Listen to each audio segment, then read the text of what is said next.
섰습니다. 이 자리에 서서 오직 주님께서 우리에게 하시는 말씀을 듣기를 원하오니 아버지, 전하는 자 입술 가운데 오직 주님의 능력만이 함께하여 주시고 허탄한 생각들은 주님의 보혈 아래 가리워 주시옵소서. 이 시간 가운데 듣는 모두가 전하는 자나 주님의 말씀 앞에 서서 주님이 원하시는 방향으로 나아가길 원합니다. 간절한 마음으로 섰사오니 우리의 마음 받아주시옵고 이 시간 가운데 함께하여 주시옵소서. 모든 기도 예수님의 이름으로 기도드립니다. 아멘. 미국의 고전 반열에 오른 유명한 작가 중에 어니스트 해밍웨이라는 작가가 있습니다. 이 작가의 유명한 작품 중에 하나로는 노인과 바다라는 작품이 있는데요. 이 작가 이야기를 왜 꺼내냐 하면 이 작가에게 얽힌 유명한 이야기가 있기 때문입니다. 이야기가 모두 다 진실인지는 잘 모르겠지만 마치 전설처럼 내려오는 이야기입니다. 이 작가가 굉장히 말을 짧게 하고 간단하게 표현하는 것을 잘한다 하여서 이 작가의 친구들이 이 작가와 내기를 했다고 합니다. 과연 당신이 10가지 단어, 그거보다 더 적은 단어만을 가지고 슬픈 소설을 완성할 수 있겠는가? 그랬더니 이 해밍웨이가 냅킨에다가 단 6단어만 가지고 소설을 썼다고 하는데 그게 제가 잘 번역을 했는지 모르겠지만 한국말로는 이렇게 됩니다. 아기 신발 팝니다. 단 한 번도 신지 않았습니다. 여러분, 혹시 이 문장을 들으시면 어떤 생각이 나십니까? 젊은 가정이 아이를 기다리었으나 결국엔 아이를 가지지 못했던 그 비극이 혹시 느껴지십니까? 해밍웨이는 그것을 생각하면서 이런 짧은 한 줄의 소설을 써냈다고 합니다. 그리고 이 소설이 아직도 전설처럼 내려온다고 합니다. 제가 왜 이 이야기를 여러분들에게 꺼내냐 하면 오늘 본문 시작하는 단 몇 절 안에 야곱의 가족의 여러 상황들이 이렇게 짧은 몇 줄 안에 가득 담겨있기 때문입니다. 그래서 저희는 처음 몇 절을 굉장히 잘 읽고 넘어가야 할 것 같습니다. 우선 이야기의 상황을 한번 살펴봐야 하겠습니다. 이야기의 상황은 앞전 41장 마지막 구절에 잘 나타나 있습니다. 한번 읽어볼까요? 각국 백성도 양식을 사려고 애굽으로 들어와 요셉에게 이르렀으니 기근이 온 세상에 심함이었더라. 지금 요셉의 해몽처럼 7년의 풍년이 있고 7년의 흉년이 있을 것이라는 요셉의 해몽이 있었습니다. 근데 지금 시기는 7년의 풍년이 다 지나가고 대략 한 2년의 흉년이 지금 닥쳤던 때였습니다. 이미 풍년이 그친 지 2년이나 지났습니다. 게다가 가나안에서 이 야곱의 가족이 생업하던 것은 목자일이었으니 아무리 다녀도 양들을 먹일 풀이 어디에도 없던 때였습니다. 이미 2년이나 지났기 때문에 주변에서 작년에 혹시 거뒀던 곡식이 있느냐고 물어도 아무도 없다고 할 때였습니다. 거기에서 1절, 2절 오늘 말씀 야곱의 보채무로 시작하지요. 야곱이 뭐라고 보칩니까? 눈여겨서 같이 보시기 바랍니다. 너희는 어찌하여 서로 바라보고만 있느냐. 또 2절에 이렇게 이야기하죠. 내가 들은즉 저 애굽에 곡식이 있다니 너희는 그리로 가서 거기서 우리를 위하여 사오라. 그러면 우리가 살고 죽지 아니하리라. 이 상황에서 지금 가장 크게 우리가 짚고 넘어가야 할 문제는 왜 야곱이 이 말을 하고 있느냐입니다. 지금 야곱의 나이는 110살에 가까워져 있고 아들들은 그 아들들의 아이들이 있을 정도로 장성해 있었습니다.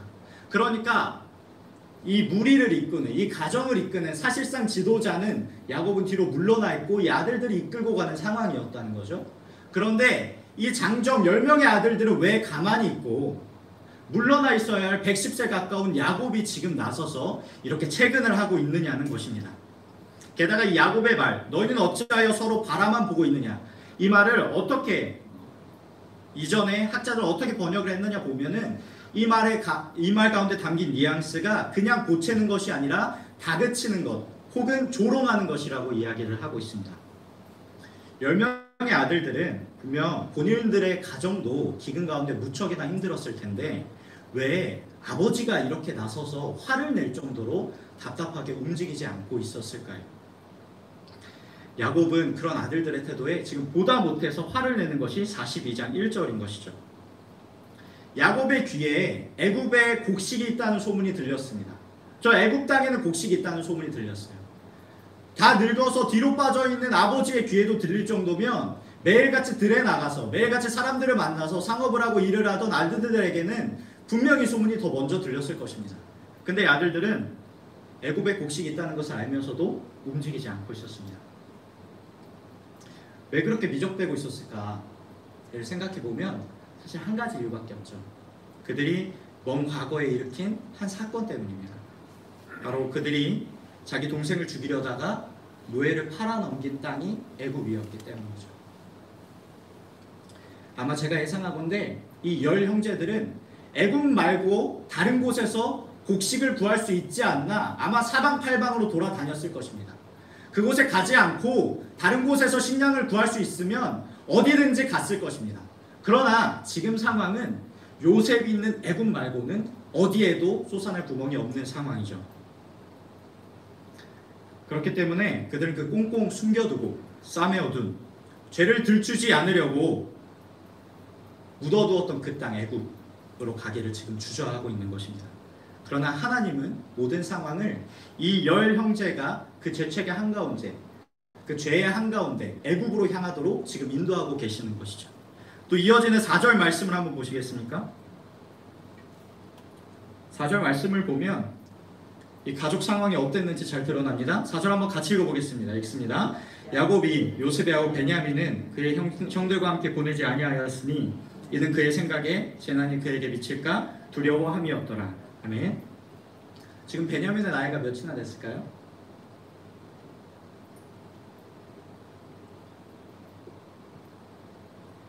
아마 소년이라고 생각하시면 잘못 생각하시는 겁니다. 지금 베냐민은 20대 중후반 혹은 30대입니다.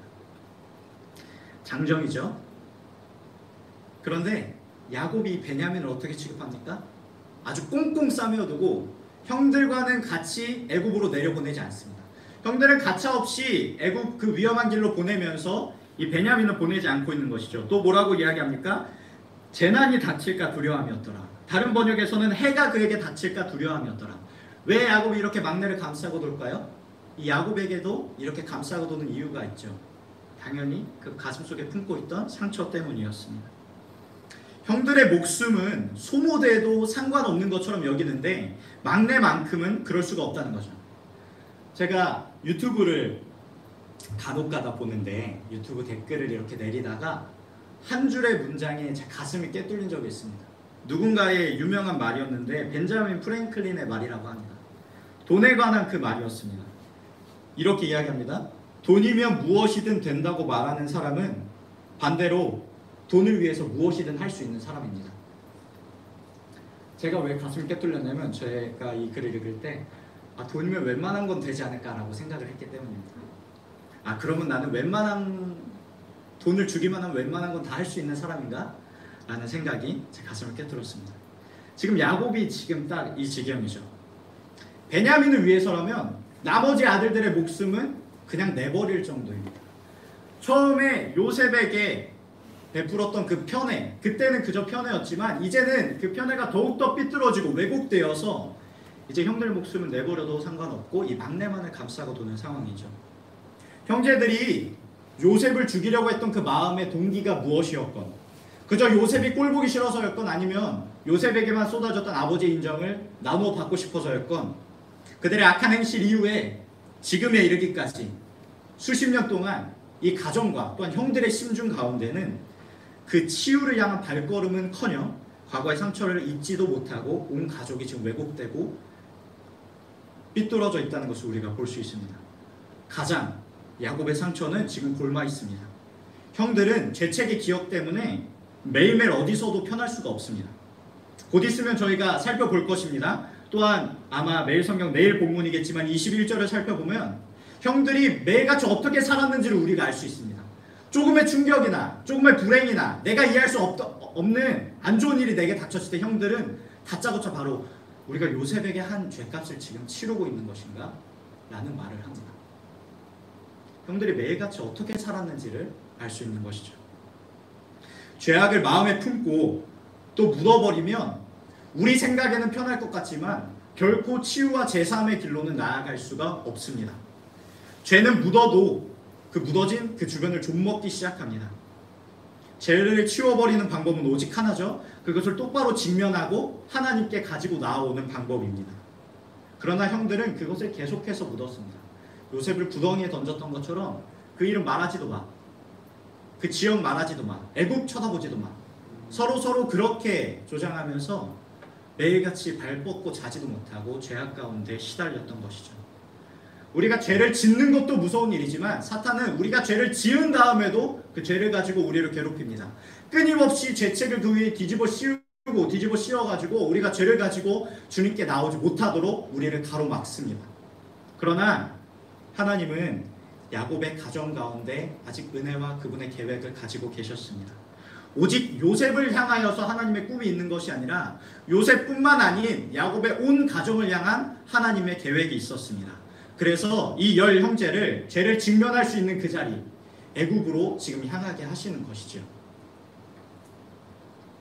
이제부터 요셉에 대해 이야기하던 성경은 지금 형제들의 등장으로 인하여 그 확대했던 장면을 조금 뒤로 빼서 요셉과 형들의 이야기를 시작합니다.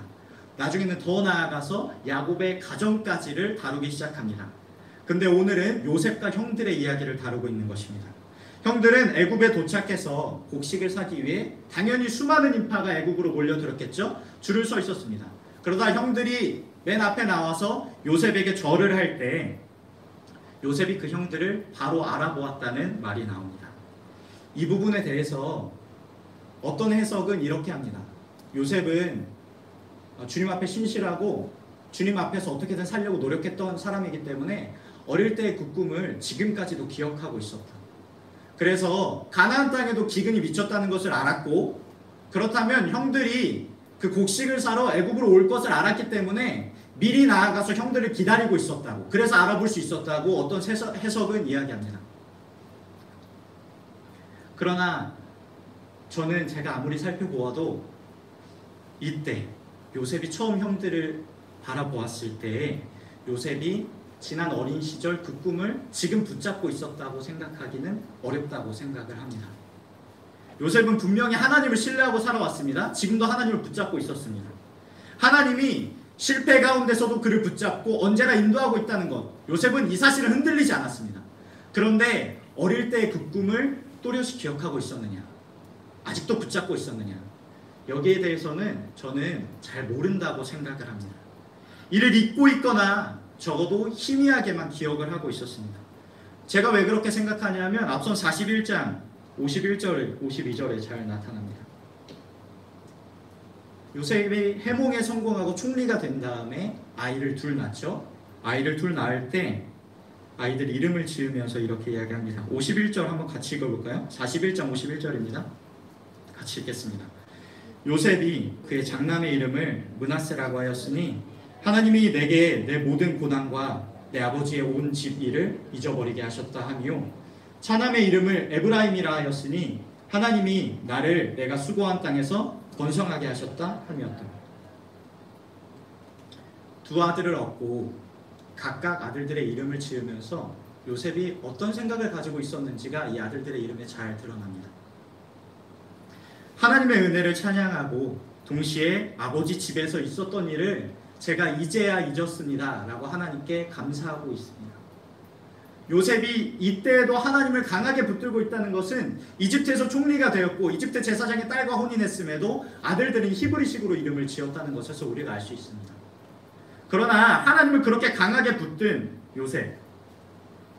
요셉은 하나님을 향한 신앙은 단 한 번도 흔들리지 않았지만 과거의 아픔이 너무나 컸던 것인지, 혹은 이를 자신의 뼈아픈 실패로만 기억을 하는 것인지, 아버지 집에서의 일, 그때 하나님이 주셨던 꿈에 대해서는 잊고 산 것 같습니다. 이쯤 되면 되었다는 태도인지도 모르겠지요. 왜냐하면 에브라임의 이름을 지을 때는 이제 내가 풍성했으니 주님 감사합니다 라고 이름을 지었으니까요. 주님께서 인도하셔서 제가 이제는 평온합니다, 주님 감사합니다 라고 감사를 고백하며 어쩌면 안주했는지도 모르겠습니다. 그러나 하나님 보시기에는 이 요셉이 가야 할 길이 더 남아 있었던 것이죠. 하나님은 형제들과 요셉의 정면 충돌을 지금 계획하고 계십니다. 어떤 자들의 정면 충돌이냐 하면 죄악을 묻고 고통 가운데 살아가던 형제들과 하나님의 꿈을 묻고 안주하며 살아가던 요셉의 만남이었습니다. 요셉은 줄 가운데 차례가 돼서 드디어 앞에 선 형제들을 보자마자 그들을 알아보았습니다. 그리고 그제서야 형들을 보자마자 그들이 절하는 그 장면을 보자마자 그제서야 그가 꾸었던 꿈을 기억했다고 이야기합니다. 8절 9절입니다. 한번 같이 읽어볼까요? 8절 9절 읽어보겠습니다. 읽습니다. 요셉은 그의 형들을 알아보았으나 그들은 요셉을 알아보지 못하더라. 요셉이 그들에게 대하여 꾼 꿈을 생각하고 그들에게 이르되 너희는 정탐꾼들이라 이 나라의 틈을 엿보려고 왔느니라. 요셉은 어릴 적 꾸었던 꿈이 지금 이 자리에서 나도 모르는 사이에 성취되었다는 것을 그때 경험합니다. 그를 향한 하나님의 계획이 자신조차 잊었을 때에도 여전히 일하고 계시구나라는 것을 그때 그가 다시 깨달았습니다. 스스로 생각하기에도 너무나 터무니없고 내가 잠깐의 열정으로 주님 앞에 뜨거웠을 때 내가 잠깐 꾸었던 꿈으로 기억하고 있던 그 꿈, 잠깐 내가 받았지만 이제는 괜찮다고 생각하고 잊어버렸던 주님의 그 약속의 말씀, 혹은 우리가 주님 앞에 직분을 받으며 주님 앞에 뜨겁게 기도하며 주님 앞에 뜨겁게 감동을 받았던 그 말씀, 그러나 잊고 살았던 그 말씀, 우리는 잊고 있었지만 하나님은 그 말씀을 기억하시고 마음에 새기고 우리 가운데 일하고 계셨다는 것을 요셉은 이때 깨달았던 것입니다. 자기조차 실패라고 생각했는데 하나님은 여전히 일하고 계셨습니다. 그리고 하나님은 그 꿈이 현실 가운데 이루어지는 이 장면을 요셉 앞에 이렇게 흔들어 보이시면서 요셉에게 말씀하시는 것이죠. 네가 지금 안주할 때가 아니라고, 지금 멈추어 설 때가 아니라고, 너를 향한 나의 계획이 더 있노라고 요셉에게 지금 말씀하시는 것 같습니다. 하나님은 요셉에게 처음 주셨던 그 꿈을 단 하나도 터무니없다고 생각하지 않으시고 한시도 잊지 않으시고 요셉의 인생 가운데 결국 이루어 주셨습니다. 다만 그 약속을 잊은 것은 요셉이었죠. 잊고 싶다고 생각한 것도 요셉이었습니다.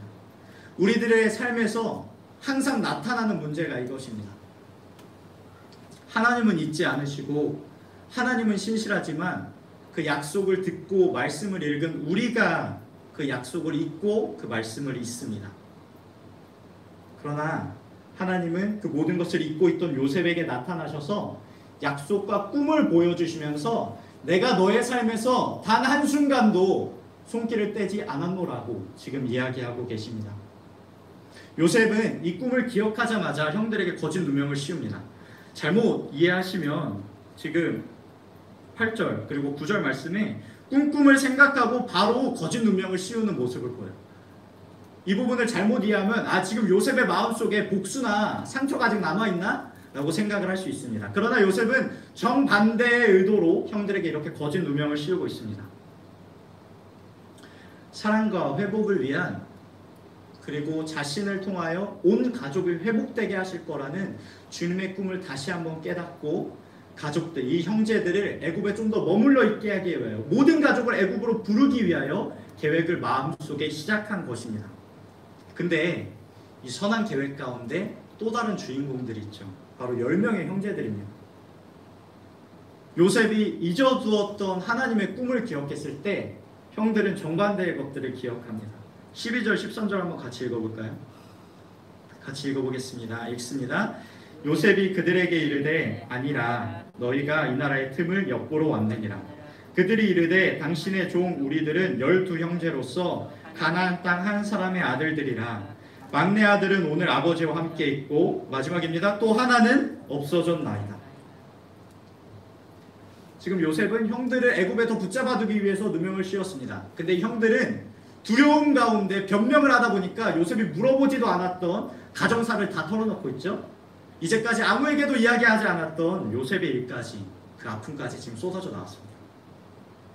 여기서는 그냥 그 한 명은 없어졌나이다 라고 이야기하지만 나중에 가서 상황이 더 심각해지자 21절 한번 같이 읽어볼까요? 42장 21절입니다. 그들이 서로 어떻게 말한지 한번 읽어보겠습니다. 읽습니다. 그들이 서로 말하되 우리가 아우의 일로 말미암아 범죄하였도다. 그가 우리에게 애걸할 때의 그 마음의 괴로움을 보고도 듣지 아니하였으므로 이 괴로움이 우리에게 임하도다. 지금 요셉의 일에 대해서 이야기하고 있는 것입니다.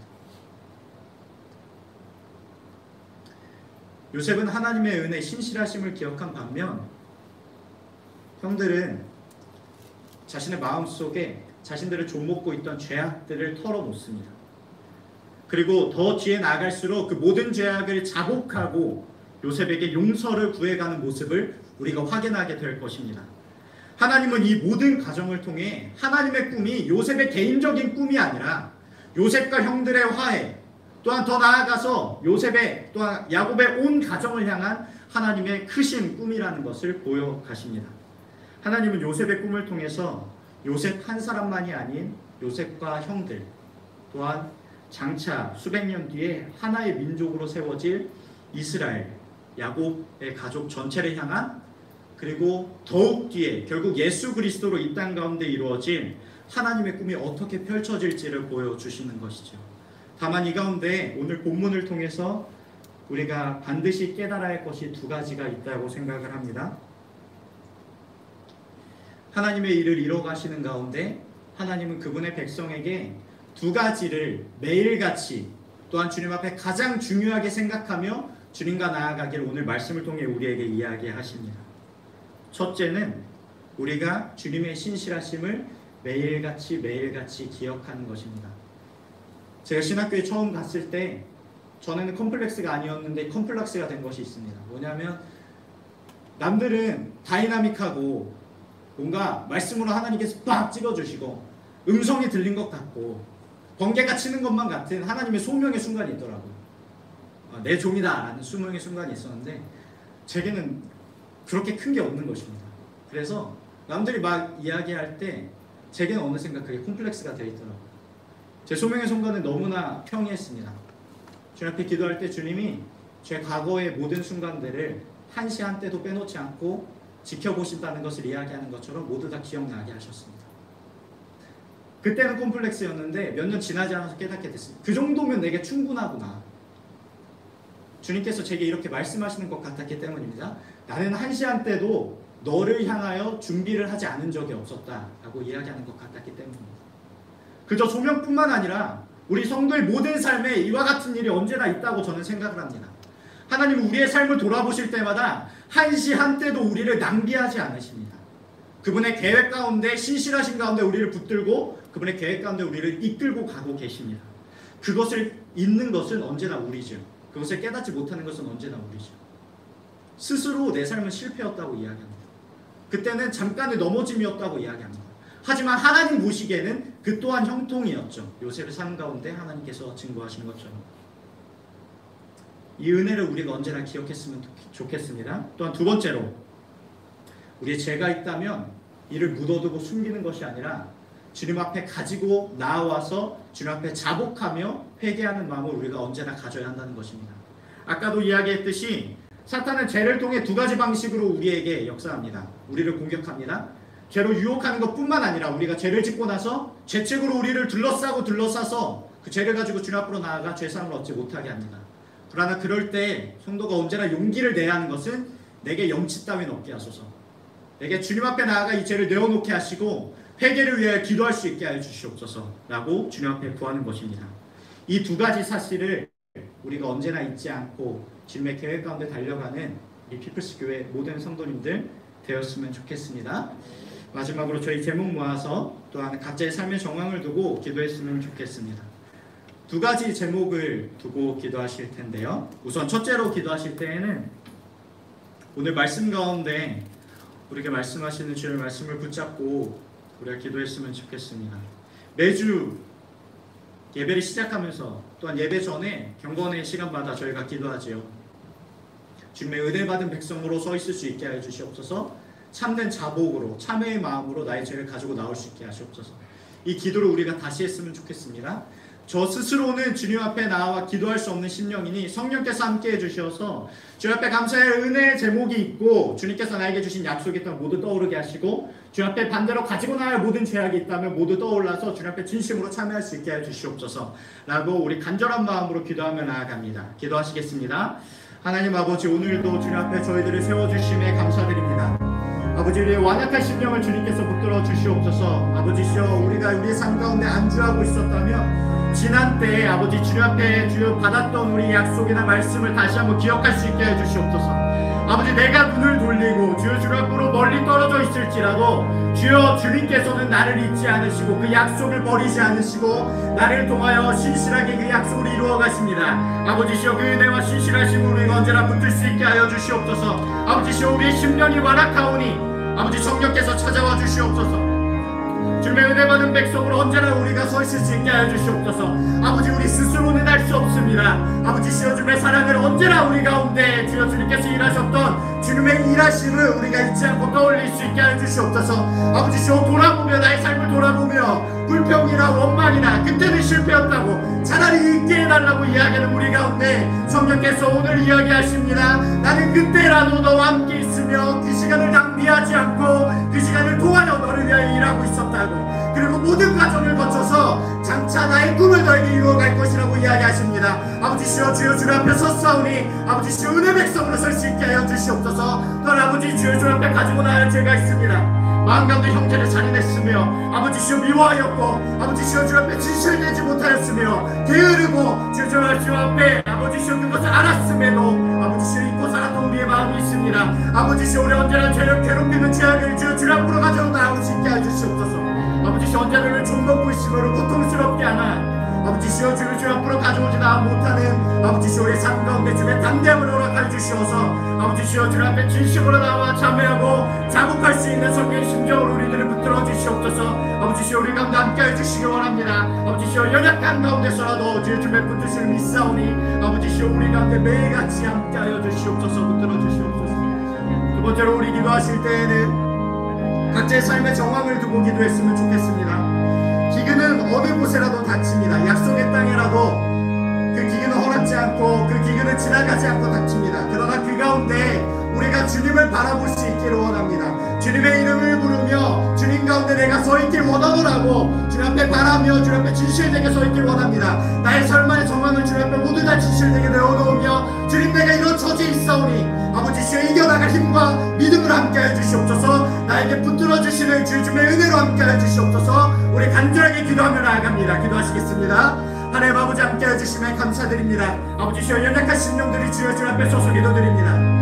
아버지시여 주님 앞에 완벽해서 나오는 것이 아니라 아버지시여 버틸만하기에 주님의 말씀을 읽는 것이 아니라 아버지시여 우리가 연약하고 주여 끊임없이 넘어지기 때문에 주여 주님 앞으로 나와 기도드립니다. 아버지시여 이 입술의 고백이 주님 앞에 진실되다면 아버지시여 붙들어 주시어서 주님의 나라를 위하여 사용하여 주시옵소서. 아버지시여 우리들의 각자의 삶의 정황을 주님께서 알고 계십니다. 아버지시여 일상이 무너져 있고 생업의 어려운 가운데 있는 줄 주님께서 아십니다. 아버지시여 어디로부터 와서 나를 지금 짓누르고 있는지 아버지시여 어려운 상황 가운데 그저 고난을 바라보며 싫어하고 있는 우리들 주님께서 알고 계십니다. 아버지시여 무엇보다 이 상황 가운데 바라는 것은 아버지시여 우리 심령이 주님 앞에 굳건하게 설 수 있게 하여 주시옵소서. 진실하게 매일과 같이 주님 앞에 우리의 음성을 올려드리며 아버지시여 우리 참된 고백을 드릴 수 있는 우리들 되게 하여 주시옵소서. 아버지시여 오늘 돌아봐서 이 또한 주님의 은혜였다 주님께서 일하셨다라고 아버지시여 남에게 고백할 수 있는 그 삶을 우리에게 허락하여 주시옵소서. 울곧게 서 있을 수 있길 원합니다. 아버지시여 우리보다 우리를 더 잘하시는 주님이시니 연약한 가운데서라도 아버지시여 주님을 바라며 아버지시여 담대하게 발견될 수 있는 저희들 되게 해 주시옵소서. 아버지시여 무엇보다 불쌍히 여겨주시기 원합니다. 몸과 마음 연약한 성도들 가운데 찾아가 주여 주님께서 은혜로 주여 주님의 치유의 권능으로 함께해 주시옵소서. 아버지시여 붙들어 일하여 주시사 매일같이 살아가는 힘으로 함께해 주시옵소서. 주님 붙들어 주시기 원합니다.